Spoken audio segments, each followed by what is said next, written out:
সুপ্রিয় শিক্ষার্থীরা, আশাবাদী সবাই ভালো আছো, সুস্থ আছো। আমরা সবাই অবগত এই করোনা মহামারীর কারণে সারা পৃথিবীর অধিকাংশ শিক্ষা প্রতিষ্ঠানে সরাসরি পাঠদান বা পাঠ গ্রহণ বা কুশল বিনিময় সম্ভব হচ্ছে না। আমরা অনেকটাই অনলাইন ক্লাসের মাধ্যমে পাঠদান এবং পাঠ গ্রহণে অভ্যস্ত হয়ে গেছি।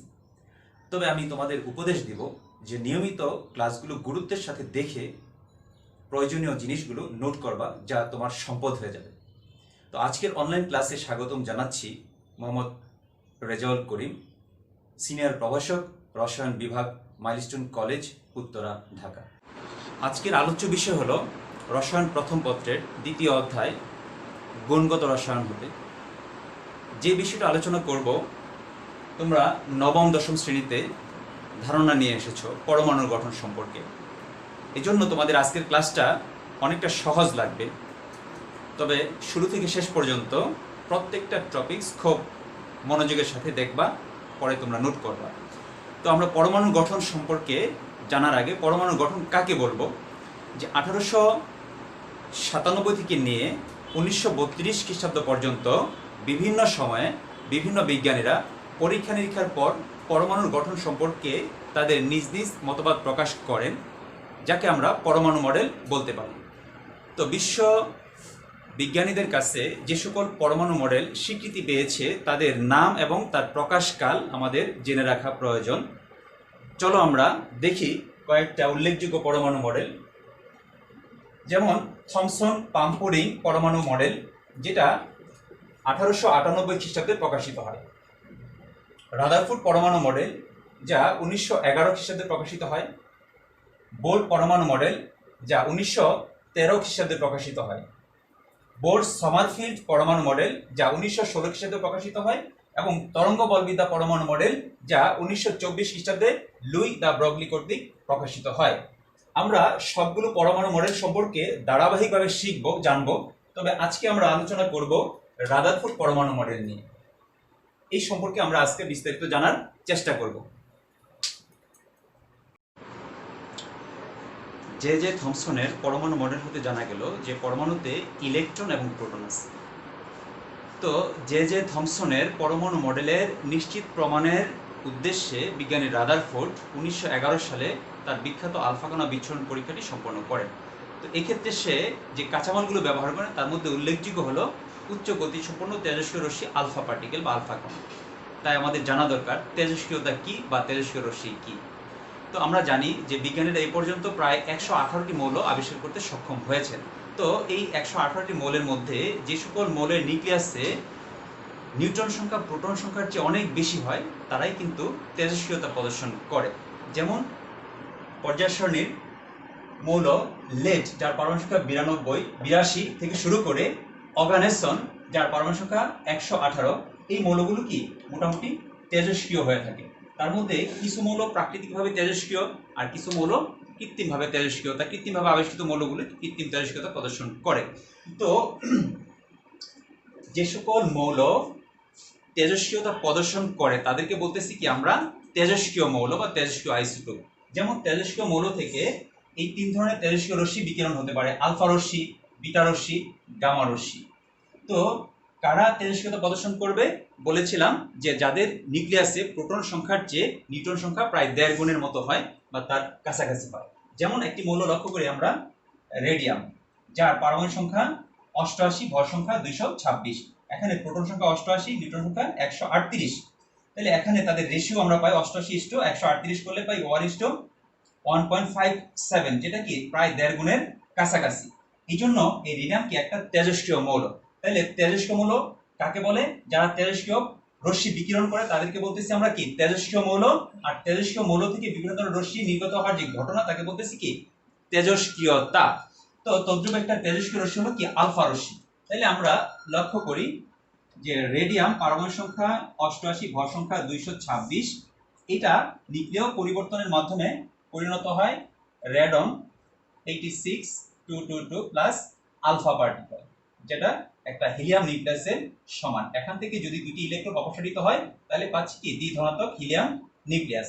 মূলত এই দ্বিধনাত্মক হিলিয়াম নিউক্লিয়াস এর প্রবাহটাই কি আলফা রশ্মি। তাহলে এটা একটা সুন্দর সংজ্ঞা আমরা এইভাবে দিতে পারি যে আলফা কণা হলো দ্বি ধনাত্মক চার্জ বিশিষ্ট হিলিয়াম নিউক্লিয়াস, ইহা প্রচন্ড গতিসম্পন্ন একটা কণা। এই প্রচন্ড গতিসম্পন্ন হিলিয়াম নিউক্লিয়াস তথা আলফা রশ্মির মাধ্যমে রাদারফোর্ড পরবর্তী সময় নিউক্লিয়াসের অস্তিত্ব প্রমাণের পরীক্ষাটি সম্পন্ন করেন। আর্নেস্ট রাদারফোর্ড 1911 সালে তার বিখ্যাত আলফা কণা বিচ্ছুরণ পরীক্ষাটি সম্পন্ন করেন। যেহেতু এই পরীক্ষার মাধ্যমে নিউক্লিয়াস আবিষ্কার হয়, এই জন্য এই পরীক্ষাকে নিউক্লিয়াস আবিষ্কারের পরীক্ষাও বলা যেতে পারে। তো এই পরীক্ষার জন্য তিনি যে কাঁচামালগুলো ব্যবহার করেন তা হলো অতি পাতলা স্বর্ণপাত, মোটামুটি 0.0004 সেন্টিমিটার পুরুত্বের স্বর্ণপাত ব্যবহার করেন। জিঙ্ক সালফাইড এর প্রলেপযুক্ত ধাতব পাত ব্যবহার করেন এবং তেজস্ক্রিয় আলফা রশ্মি সৃষ্টি করার জন্য তেজস্ক্রিয় মৌল রেডিয়াম এবং লেড বক্স ব্যবহার করেন। তিনি এই উপকরণগুলোকে মোটামুটি এই পাশের চিত্রে প্রদর্শিত এভাবে সেট আপ করেন, যার মাঝখানে আমরা দেখতেছি লাল বর্ডার দ্বারা স্বর্ণপাতকে বোঝানো হয়েছে। তার পেছনের দিকে জিঙ্ক সালফাইড এর প্রলেপযুক্ত ধাতব পর্দা রাখা আছে, আর স্বর্ণপাতের যে পাশে জিঙ্ক সালফাইড প্রলেপযুক্ত ধাতব পর্দা তার বিপরীত পাশ থেকে তেজস্ক্রিয় আলফা রশ্মি তার উপর আপতিত করা হচ্ছে। আমরা এই বিষয়টার একটা অ্যানিমেশন একটু দেখে নেই, তারপর আমরা সচিত্র বর্ণনায় যাব।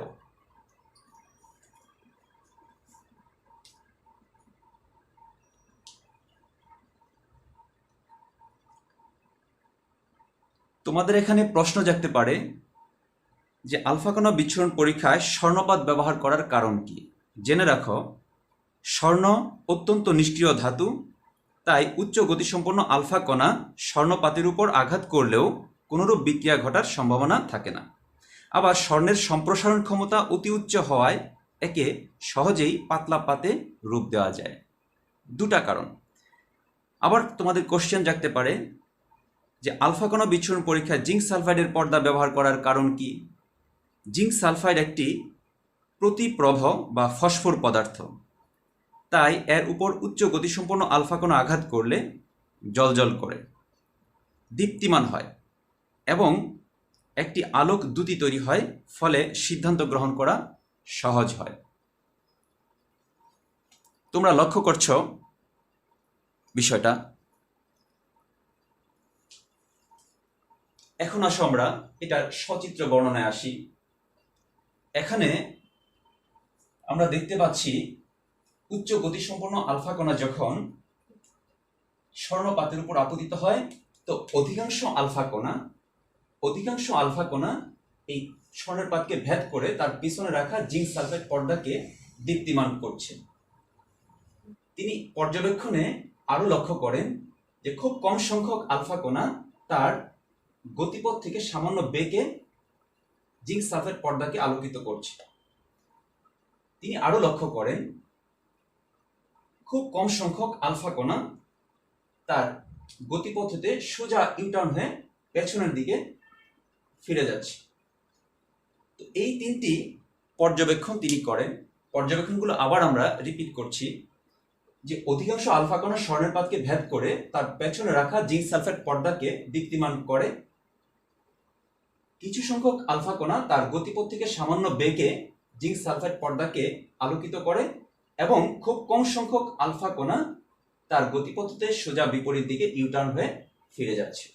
তো এই তিনটি ছিল রাদারফোর্ডের মূল পর্যবেক্ষণ। এই পর্যবেক্ষণগুলো থেকে তিনি কতিপয় সিদ্ধান্তে উপনীত হন। তার মধ্যে নাম্বার 1, পরমাণুর অধিকাংশ স্থানই ফাঁকা। পরমাণুর ভিতরে অধিকাংশ স্থান ফাঁকা, আর এই ফাঁকা স্থানে অতি পাতলা ইলেকট্রন থাকতে পারে যা ভারী আলফা কণার গতিপথের কোনো পরিবর্তন করতে পারে না।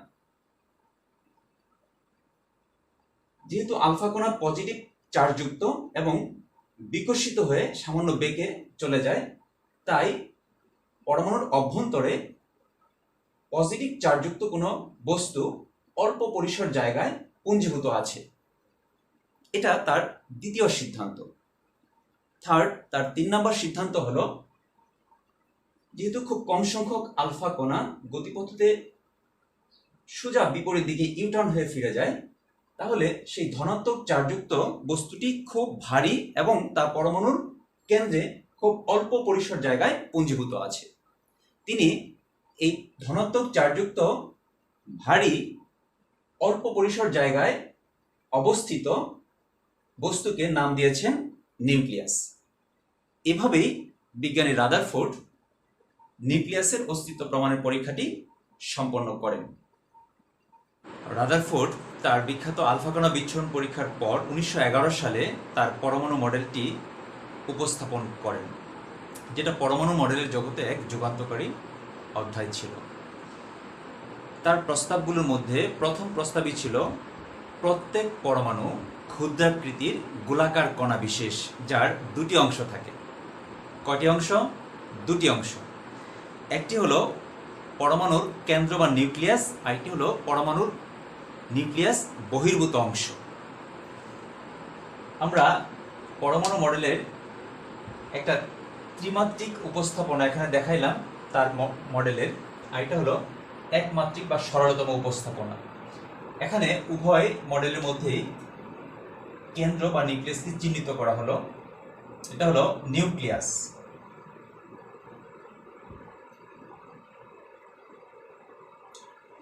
আরেকটা হলো নিউক্লিয়াসের বাহিরের যে সমস্ত অংশটা আছে সেটা। দুটি অংশ।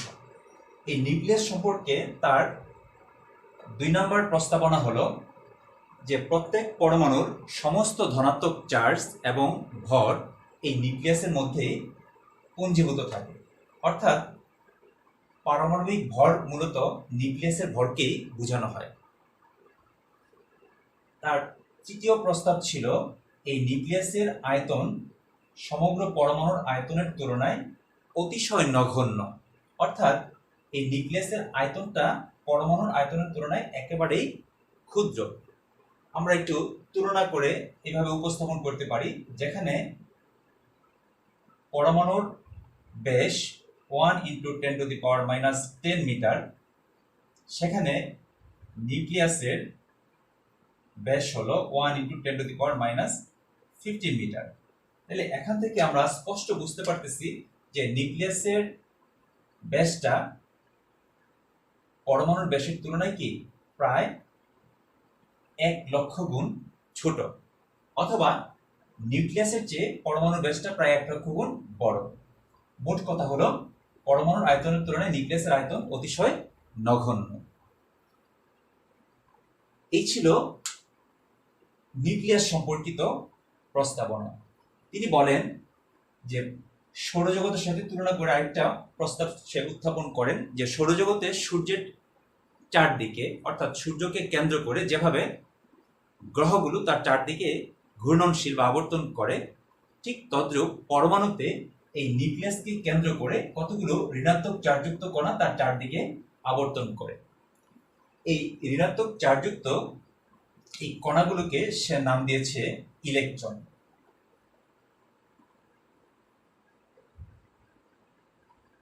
ইলেকট্রন এই ইলেকট্রন সম্পর্কে তার আরেকটি প্রস্তাব হলো যে প্রত্যেক পরমাণুর নিউক্লিয়াসে যে পজিটিভ চার্জযুক্ত কণা থাকে তার সমান সংখ্যক ঋণাত্মক চার্জযুক্ত এই কণা অর্থাৎ ইলেকট্রন তার চারদিকে আবর্তনশীল। তাই পরমাণুটা সামগ্রিকভাবে চার্জ নিরপেক্ষ হয়, অর্থাৎ পজিটিভ চার্জ নেগেটিভ ইলেকট্রনের চার্জকে নিউট্রাল করে, প্রশমিত করে ফেলে। কি ছিল প্রস্তাবটা? যে পরমাণুর কেন্দ্রে ধনাত্মক চার্জযুক্ত কণার সংখ্যার সমান সংখ্যক ঋণাত্মক চার্জযুক্ত ইলেকট্রন তার চারদিকে আবর্তনশীল। আবার এই প্রত্যেকটা ইলেকট্রনের উপর সে 2 ধরনের বলের কথা উল্লেখ করেন। যে ইলেকট্রন নিউক্লিয়াসকে কেন্দ্র করে যখন ঘুরে, ঘূর্ণনজনিত কারণে ইলেকট্রনটা বাহিরের দিকে ছিটকে পড়ার একটা প্রবণতা, সেটা হলো কেন্দ্র বিমুখী বল। কেন্দ্র থেকে ছিটকে যাচ্ছে, বাহিরের দিকে চলে যাচ্ছে। আবার এই পজিটিভ চার্জ এবং ইলেকট্রন নেগেটিভ চার্জের মধ্যে একটা স্থির বিদ্যুৎ আকর্ষণীয় বল কাজ করে, এটাকে বলা হয় কেন্দ্রমুখী বল। তাহলে এই ইলেকট্রনের উপর 2 প্রকার বল কাজ করতেছে, একটা হচ্ছে কেন্দ্র বিমুখী বল এবং স্থির বিদ্যুৎ আকর্ষণজনিত কেন্দ্রমুখী বল। তো এই উভয় বল পরস্পর সমান ও বিপরীতমুখী। তো এই ছিল মোটামুটি রাদারফোর্ড পরমাণু মডেলের প্রস্তাবনা। তবে এখানে উল্লেখ্য যে রাদারফোর্ড মডেলের দুটি সফল দিক হলো যে তিনি আলফা কণা বিচ্ছুরণ পরীক্ষার মাধ্যমে পরমাণুতে ধনাত্মক চার্জযুক্ত নিউক্লিয়াস এবং পরমাণুর সমস্ত ভর এর অবস্থান সম্পর্কে একটি সঠিক ধারণা দিতে সক্ষম হন। দ্বিতীয়, পরমাণু সামগ্রিকভাবে চার্জ নিরপেক্ষ এবং তার একটি যৌক্তিক প্রস্তাব সে উপস্থাপনা করেন যে পরমাণুর পজিটিভ চার্জযুক্ত কণা নিউক্লিয়াসে যতগুলো আছে ঠিক তার সমান সংখ্যক নেগেটিভ চার্জযুক্ত কণা তার চারদিকে আবর্তনশীল, ফলে পরমাণু কি চার্জ নিরপেক্ষ। আলফা কণা বিচ্ছুরণ পরীক্ষার মাধ্যমে প্রস্তাবিত রাদারফোর্ড পরমাণু মডেলের যথেষ্ট সফলতা ও সত্যতা থাকা সত্ত্বেও পরবর্তী সময়ে তার মডেলের বেশ কিছু ত্রুটি পরিলক্ষিত হয়, যেগুলো আমরা সীমাবদ্ধতা বলতে পারি। তো তার পরমাণু মডেলের প্রথম সীমাবদ্ধতায় আমরা বলতেছি যে সৌরজগতের সাথে তার পরমাণু মডেলের তুলনা করে একটি প্রস্তাব রেখেছিল, যেটা ঠিক হয়নি। আমরা লক্ষ্য করি সৌরজগতে সূর্যকে কেন্দ্র করে আবর্তনশীল গ্রহগুলো চার্জ নিরপেক্ষ, অপরদিকে পরমাণুতে নিউক্লিয়াসের চারদিকে আবর্তনশীল ইলেকট্রনগুলো চার্জযুক্ত। আবার যেখানে গ্রহগুলো মহাকর্ষণীয় পরস্পরকে আকর্ষণ করে, সেখানে ইলেকট্রনগুলো সমধর্মী চার্জ হওয়ার কারণে পরস্পরকে বিকর্ষণ করে। তো গ্রহগুলোর সাথে ইলেকট্রনের তুলনা করাটা ভুল হয়েছে। আমরা তাহলে বলতে পারি সৌরজগতের সাথে পরমাণু মডেলের তুলনা করা তার একটি ত্রুটি ছিল। সেকেন্ড আসো, ম্যাক্সওয়েলের মতে কোনো চার্জযুক্ত কণা বৃত্তাকার পথে আবর্তন করলে তা অনবরত শক্তি বিকিরণ করবে। এতে ইলেকট্রন শক্তি হারিয়ে ঘুরতে ঘুরতে একসময় নিউক্লিয়াসে পতিত হবে, ফলে পরমাণুর অস্তিত্বই আর থাকবে না। তাহলে রাদারফোর্ড পরমাণুর স্থায়িত্ব সম্পর্কে ব্যাখ্যা দিতে পারেনি, এটা তার একটি ত্রুটি ছিল। যদি আমরা এখানে এভাবে দেখাই,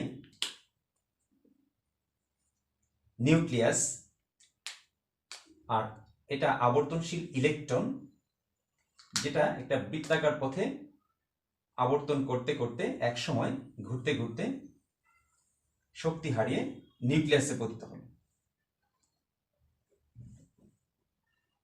এটা হলো ইলেকট্রন,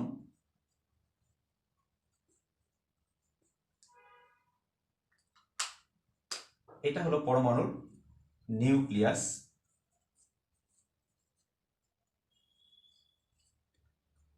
আর যদি শক্তি আমরা এভাবে দেখাই যে বিকিরিত শক্তি,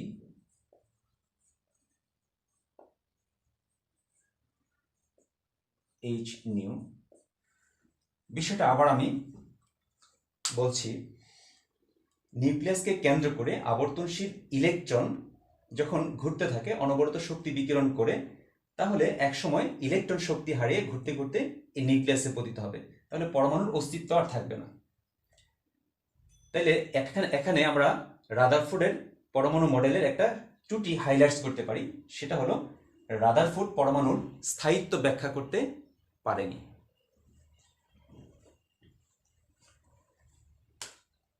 থার্ড আসো, পারমাণবিক বর্ণালী। এখান থেকে আমরা দেখতেছি অনবরত শক্তি বিকিরণ করে। যদি অনবরত শক্তি বিকিরণ করে, তাহলে পারমাণবিক বর্ণালীতে নিরবিচ্ছিন্ন বর্ণালী পাওয়া যাওয়ার কথা, কিন্তু প্রকৃতপক্ষে বিচ্ছিন্ন রেখা বর্ণালী পাওয়া যায়। অর্থাৎ পারমাণবিক বর্ণালী সম্পর্কে রাদারফোর্ড কোনো সুস্পষ্ট ধারণা দিতে পারেনি। তারপর আসো আরেকটি ত্রুটি, ইলেকট্রনের কক্ষপথের ধারণা। যে রাদারফোর্ড নিউক্লিয়াসকে কেন্দ্র করে যে ইলেকট্রনগুলো বিভিন্ন কক্ষপথে ঘুরে, সেই কক্ষপথগুলোর আকার বা আকৃতি সম্পর্কে রাদারফোর্ড কোনো ধারণা দিতে পারেনি। তাছাড়া বহু ইলেকট্রন বিশিষ্ট পরমাণুতে ইলেকট্রনগুলো কিভাবে নিউক্লিয়াসকে আবর্তন করছে সে সম্পর্কে কোনো ধারণা তার মডেল হতে পাওয়া যায়নি। সবশেষ আমরা বলতে পারি হাইড্রোজেনের পারমাণবিক বর্ণালী সম্পর্কে রাদারফোর্ড কোনো ধারণা দিতে পারেন। তো এই ছিল তার মোটামুটি সীমাবদ্ধতা। তো যাই হোক, আমরা রাদারফোর্ড পরমাণু মডেলের সীমাবদ্ধতা এবং তার পূর্বে রাদারফোর্ড মডেলের আরও কয়েকটা বিষয়বস্তু সম্পর্কে ধারণা পেয়েছি। তো তোমাদের আজকে হোমওয়ার্ক থাকলো রাদারফোর্ডের আলফা কণা বিচ্ছুরণ পরীক্ষার সচিত্র বর্ণনা। তোমরা খাতায় সুন্দর করে লিখে তোমাদের বিশেষ শিক্ষককে দেখাবে। আর যদি আজকের ক্লাসে তোমাদের কোনো সমস্যা বের হয় তাহলে সেটাও তোমাদের সাবজেক্ট টিচারের মাধ্যমে সলভ করে নিবা। তো সবাই নিয়মিত পড়াশোনা করো, এই প্রত্যাশায় আজকে এখানেই শেষ করছি। আল্লাহ হাফিজ।